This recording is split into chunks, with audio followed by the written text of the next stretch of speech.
আরেকজন অন্ধ সাহাবী ছিল। ওই অন্ধ সাহাবী এমন ছিল, অন্ধ সাহাবী চোখে তেমন কিছু দেখতো না, কিন্তু তার একটা স্ত্রী ছিল, বড় বদজাতের স্ত্রী। সে সব সময় রাসূলুল্লাহ সাল্লাল্লাহু আলাইহি ওয়াসাল্লামকে কটূক্তি করত, সব সময় আল্লাহ রাসূলকে কটূক্তি করে যেত। ওই বদ স্ত্রীর আলাপ আলোচনায় অন্ধ সাহাবী বিরক্ত হয়ে পড়েছিল।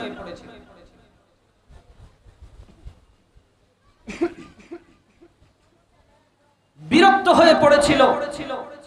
বিরক্ত হওয়ার পরে আল্লাহ রাসূল সাল্লাল্লাহু আলাইহি ওয়াসাল্লামের যে সাহাবী ছিলেন, উনি একদিন রাত্রে বেলা স্ত্রীর সাথে শুয়ে আছে, আর সে বারবার রাসূলের নামে কটূক্তি করে।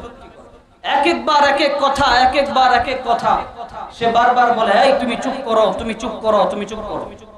কিন্তু সে কথা শুনেই না, বারবার রাসূলের বিরুদ্ধে কটূক্তি করে যাচ্ছে, বারবার কটূক্তি করে যাচ্ছে। এই বারবার কটূক্তি করে যাওয়ার পরে আল্লাহ রাসূল সাল্লাল্লাহু আলাইহি ওয়াসাল্লামের সাহাবী যদিও অন্ধ ছিল, ভাই ঈমান কি অন্ধ ছিল? ঈমান তো অন্ধ না, ঈমান জেগে উঠেছে।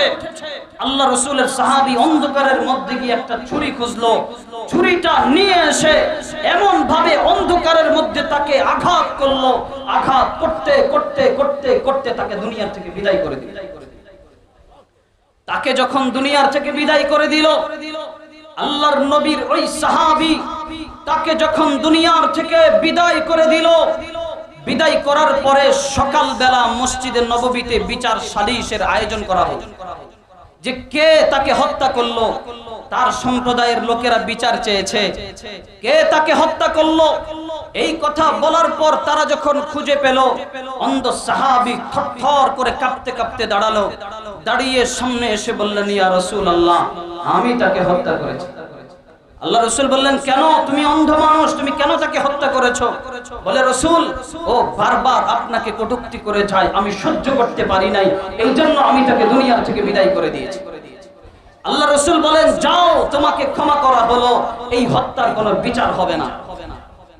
তার মানে বোঝা গেল, যেই প্রান্তে থাকুক না কেন, পৃথিবীর যেই প্রান্তে রাসূলের দুশমন থাকুক না কেন, ওই দুশমনকে খুঁজে বের করে তাকে হত্যা করা, এটা মুসলমানদের জন্য ফরজ আইন হয়ে যায়, ঠিক কিনা?